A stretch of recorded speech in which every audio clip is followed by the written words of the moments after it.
Welcome to the Lights On podcast, featuring stories behind building and running successful hotel businesses. Let's get started. Welcome back to the Lights On podcast. I'm Emanuel Moura, Director of Growth at Lights On, and your host. On this podcast, we share stories from across hospitality about building and growing hotel businesses. This episode is sponsored by Lights On. Lights On helps grow hotel revenue more consistently by managing pricing, distribution, and digital marketing together. We help hotels identify new revenue opportunities so they don't leave money on the table. We also run the full revenue and marketing operation so the team on the ground can stay focused on the guest experience. If your hotel needs more revenue growth, visit lightson.co to learn more. Today, I have Chad here of Rise25, who has done thousands of interviews with successful entrepreneurs and CEOs, and we have flipped the script, and today he's going to be interviewing me. Chad, welcome to the show. Hey, thanks so much, Emanuel. Great to talk to you. Great to be here. I'm looking forward to finding out more about you and what you do at Lights On. Hey, tell me a little bit about your background. How did you first get into growth marketing, and what led you to the role that you have now? You're the Director of Growth at Lights On. Right. Yeah, absolutely. So I know that's a little bit unconventional title in the hospitality space, but growth marketing has been pretty big for some time now. I first got into growth really straight out of college. I worked at a drone company initially, a little startup, and I was in a little bit more of a generalist role. And I really discovered growth marketing as I was just figuring out different marketing tactics to essentially grow the business. It's more than just one discipline. You have performance, you have organic strategy in there, you have all the little pieces really about how to connect your business with others and learn how to scale something. And that was the part that really excited me. So yeah, that's how I started, and I've been in it ever since. Yeah, very nice. And you're based in Honolulu?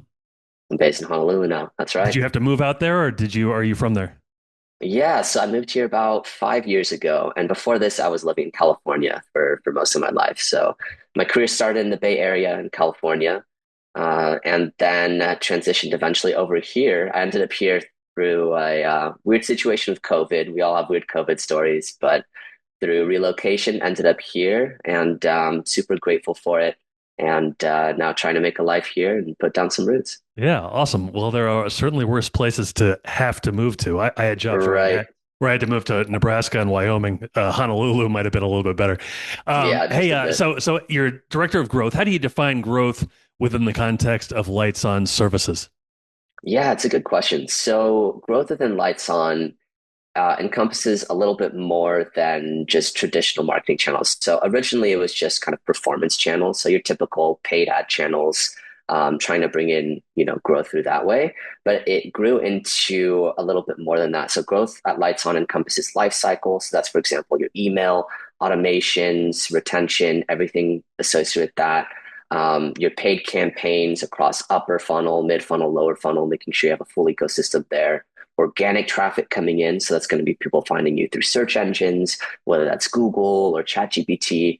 And so all of those things together encompass growth at Lights On. So we think of it more as a holistic strategy across many different channels, and how we can ultimately use that to make sure you're getting as many direct bookings as possible. Are there metrics that are most important to you within growth? Yeah, I mean, you have your typical health metrics. I mean, at the end of the day, everything is going to come down to revenue. Right. So can you generate as much revenue as profitably as possible? That's pretty much the golden standard, and we work backwards from there.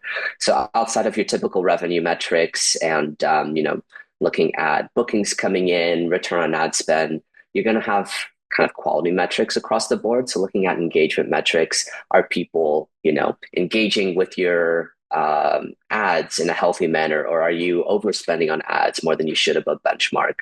So things like that, making sure organic traffic looks good, your email engagement looks good. Those are the types of metrics I typically look at. What's your process for identifying the most effective digital channels then for hotel clients? Yeah, so it's always going to depend on the client. Each property is a little bit unique and has its own challenges and situations. But for the most part, we first start with digital channels. So we're going to look at, for example, our two main ones we use are Google and Meta. Well, Meta being Facebook and Instagram, to bring in direct bookings, just because they are so good at reaching so many people, right? You have different types of creative that you can use to connect with people and really showcase what a property experience is like, right? To kind of really show what that whole story of going to the property, that from check-in to going in through the lobby to walking out. So we can really kind of tell a strong story through those channels. Then you have email is always going to be a fantastic channel. Everyone needs email. And even today, it's one of those older channels, but it's still tried and true. So not only do you have newsletters, but you have automations, which really just change the game. So, based on every interaction a customer has with your business, you can set up email triggers to basically re-engage with them or bring them back into the property, remind them to book with you, things like that. And then outside of that, it's going to, again, shift with the property. Some properties, if they're more established, it makes sense to shift more towards an organic strategy. So you're going to want to, have things that you invest in, and then you don't have to continually spend as much ad money as ads. So how much reassessment is there when, I'm sure some things work a lot better for some than others. Yeah. So to kind of flush that out a little bit, we typically think of each property in stages, right? So for example, if you're just starting out and you're just dabbling in direct bookings, you want to kind of see if you can do a little bit more marketing strategy to kind of get started. That's kind of like a stage one. We're getting things set up, we're getting the foundation set. And as we continue growing and investing in all of that infrastructure, setting up all the data, right? Data is so important because you need all that information to be able to understand who your customers are. Who are the ones that actually bring in the most value? Is it the families? Is it the couples? Is it the older, kind of honey couples coming in? So there's all that different information to really get you in the right place. And then as we kind of go up in stages, build up those foundations, build up that advertising, we can those are the reassessment points. Like, hey, you're stable now, you're at a plateau, how can we take it to the next level?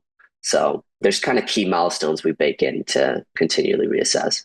Yeah, so you talked about the importance of data in shaping marketing strategies. Are there any tools that you rely on the most? I mean, we typically set up dashboards, and we use tools like, Google Analytics and whatnot, and agency analytics to really just make sure that we can see all the data properly. We have, across the Google suite, like Google Tag Manager, Meta Pixels. So we try to set up everything where anything interacting with the website, we have visibility into.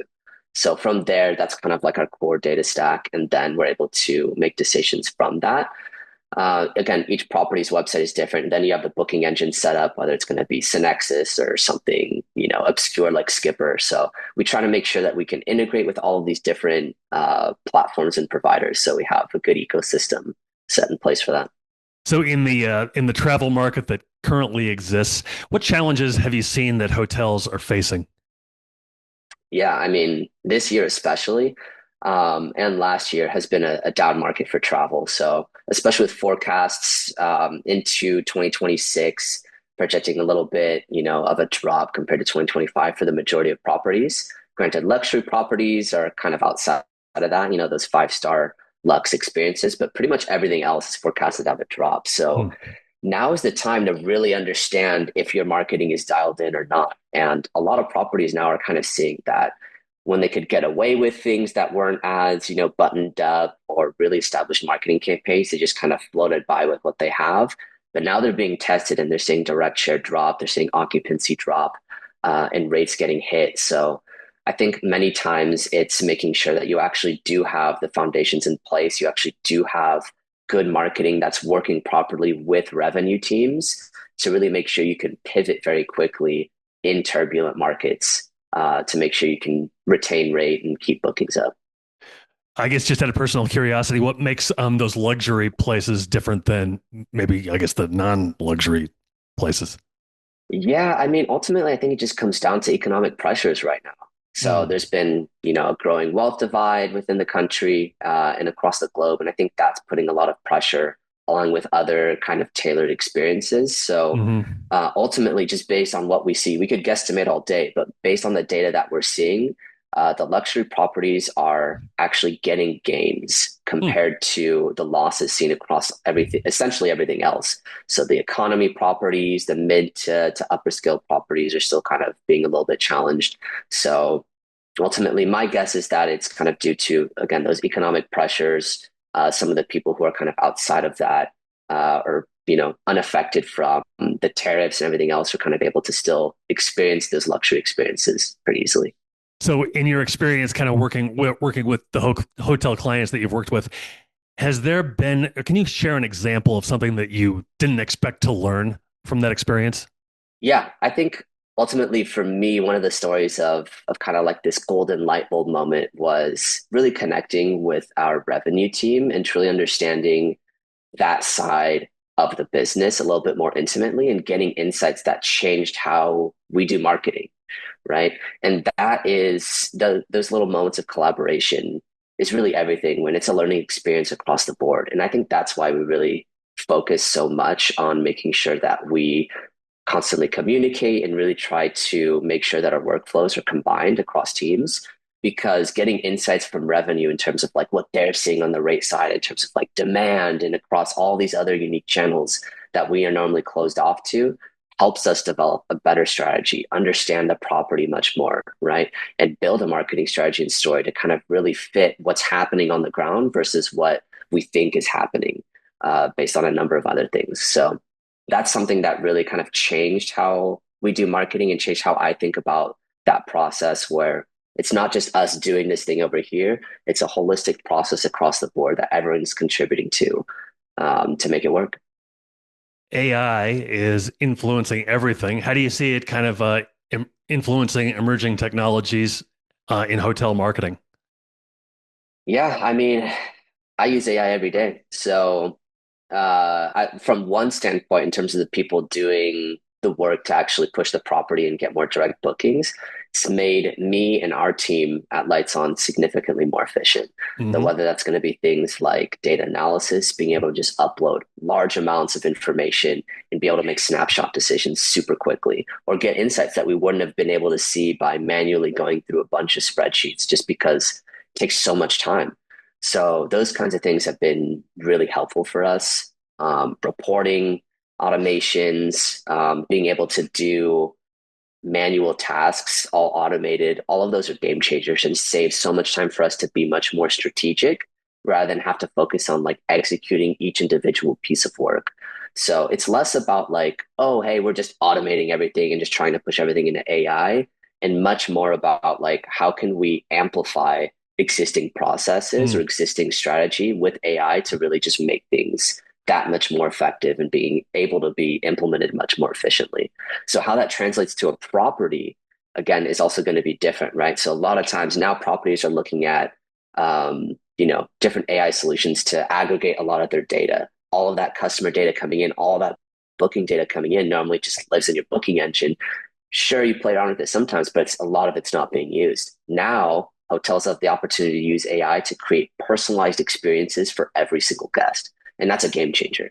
So things like that is something that we're keeping an eye on and seeing how it's going to change the hospitality world. Is there an AI tool that you prefer? Do you use like a specific one designed specifically for hotel management? Do you use ChatGPT? Is there one that like what's your favorite? Yeah, my tried and true favorite right now is Claude. I use it for basically everything. So I use that for most of my processes across the board. And then there's like a couple other, specific AI tools that we use, where there's like Hmm. chatbots or other things for hotels Hmm. specifically, or I don't know if Duetto counts for rates and everything. But yeah, Claude is my go-to. I could talk about that all day. Okay, very nice. Hey, so when a hotel is looking to gradually build direct bookings, what's some advice that you often offer? Well, when a hotel's looking to basically get into really building a direct booking strategy, I say any step in that direction is a good step to take. Many times they can be overwhelmed by all the things that are involved in that. So, and a lot of properties, especially in turbulent years, have a heavy OTA reliance. So, first, I would say just one, make sure your property experience, you understand the story of your property. That's going to be the first step to really make sure you can communicate that out to prospective guests. So, once you have that dialed in, start looking at distributing that story in any channel that you can, whether that's going to be newsletters to your returning guests, to making sure you have good retention coming in, whether that's going to be channels like Google and Meta search to make sure that you can combat OTAs and start reaching new people that aren't familiar with your property. That's kind of the key thing, right? It's being able to start having that outreach and going through that process there. So I'd say those two channels are a great place to start. And whether you want to use an agency or not, just, at least experiment with different channels and try to push the boundaries in terms of where you're doing your marketing investment, how you're setting up your online property, your websites and everything there. That's going to be essential so you can reach people at scale. So those would be my starting steps to kind of start getting some level of direct bookings coming in. Sure. So when I guess when you start, actually, when you just take a look at kind of how hospitality businesses approach digital growth initiatives, are there some common mistakes that you often see? Yeah, many times, for example, a property will just invest in social media and think, hey, we're all good now. We put some money into marketing. We're getting, those social media posts in. Now the direct bookings are going to start flying in and we're all set. And the reality is it's just not the case, right? Social media is just one slice of the pie of the entire marketing function. And it's like that for anything, right? Even if you just think of the hotel operations, if you just say, hey, well, as long as you have housekeeping, everything else should work, right? No, there's a whole other, suite of departments and tools and people that make the hotel properly work. So it's the same process there. So that's typically the biggest mistake I see in terms of like hotel leadership and execution, to actually bring in and have a cohesive marketing strategy to start getting direct bookings and scale. So you have to really think about all the different slices of pie there to make sure you're reaching people properly. So when you're using all the channels that you recommend or that you at least experiment with, should your clients expect the phone to be ringing off the hook in 5 minutes? Like how much patience do you usually recommend that they have? Yeah, it's a good question. So assuming someone was starting up from scratch and they had an unlimited budget, right? And they say, hey, let's just go all in on marketing and we just start doing every single channel. Boom, boom, boom, boom, setting everything up. I would say by month 3, things are going to start getting a little bit busier. By month 6, how marketing works is it's a cumulative effect. So all of these actions are compounding on each other. By month 6, you're starting to have significantly more interactions across like your online business, the call, the in-person interactions, everything across the property. And then by the time a year rolls around and we've had time to really, because there's learnings that happen, right? Where you kind of adjust the story of the property, you adjust channels, you learn, you change things. About a year in, after going full force in on marketing, you're going to see significant year-over-year growth. And from there, it's going to be, like you said, the phone's ringing. So at the end of the day, like, it's not about like you can't spend money and just like control someone to booking. It's all individual people. It's just, trying to connect with all of these individual people, trying to find your property, right? But you can really increase your chances significantly by doing a very strong marketing strategy and commercial strategy in tandem with revenue. So you are one of the hosts, along with a couple of your other colleagues of this podcast. What are you most looking forward to as you guys kind of kick this thing off?